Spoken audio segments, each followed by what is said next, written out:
Welcome to Rainbow Kids Star. பனி பொழியும் ஒரு அழகான கிராமம். அந்த கிராமத்தில் கிரிஷ், விஷால், ஆனவி, மீரா என்ற நால்வரும் பெரிய கிறிஸ்மஸ் மரத்தை அலங்கரித்துக் கொண்டிருந்தார்கள். கிறிஸ்மஸ் நாளில் ஏதாவது மாயம் நடக்கணும் என்ற ஆசையோடு இருந்த அவர்கள் வானம் கருமைந்து காற்று சுழலத் தொடங்கியதை பார்த்து ஆச்சரியமாக நின்றனர். அந்த நேரத்தில் சாண்டாவின் வண்டி கீழே ஆடி போடி பறந்து வந்து தரையில் இறங்கியது.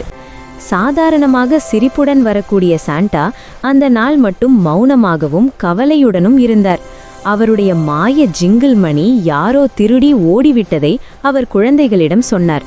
அந்த மணி இல்லாமல் ரெயின்டியர் பறக்காது என்பதுடன் அந்த மணியின் சக்தி தவறான கைகளில் 2 மணி நேரத்திற்கு மேல் இருந்தால் உலகம் முழுவதும் பனி புயல் வரும் என்ற பெரிய அபாயமும் இருந்தது.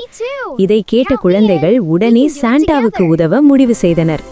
அவர்கள் பனி மேலிருந்த சிறிய காலடி தடங்களையும் ஒளிர்ந்த சிவப்பு துகள்களையும் பின்பற்றி கிராமத்திலிருந்து வெளியே நடந்தனர்.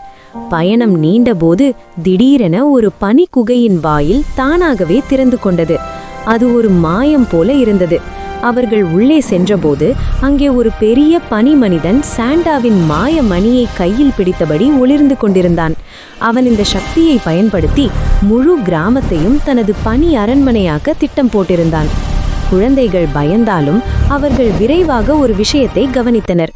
பனிமனிதன் கத்தும் ஒவ்வொரு முறையும் குகை முழுவதும் பனி துகள் அதிகமாக அதிர்வதை விஷால் பார்த்தார்.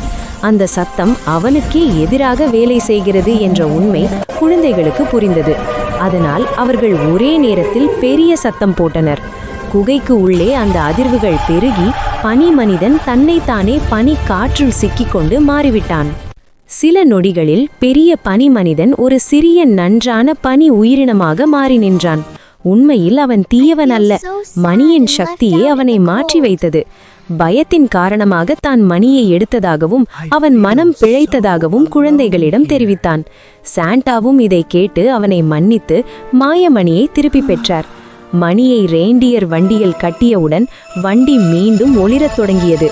உலகத்துக்கு அச்சுறுத்திய பனி புயலும் உடனே நிறுத்தப்பட்டது. சாண்டா குழந்தைகளின் துணிச்சலை பாராட்டி அவர்கள்தான் அந்த நாள் உண்மையான ஹீரோக்கள் என்று கூறி ஒரு சிறப்பு கிறிஸ்மஸ் பரிசையும் வழங்கினார். அவர் கை அசைத்தவுடன் கிராமம் முழுவதும் வானவில் நிற ஒளி பரவியது. அந்த ஒளியின் நடுவே சாண்டாவின் வண்டி மெதுவாக பறந்து மேலேறும்போது கிராமம் முழுவதும் கிறிஸ்மஸ் மகிழ்ச்சியில் ஒளிர்ந்தது. Merry Christmas to all kids!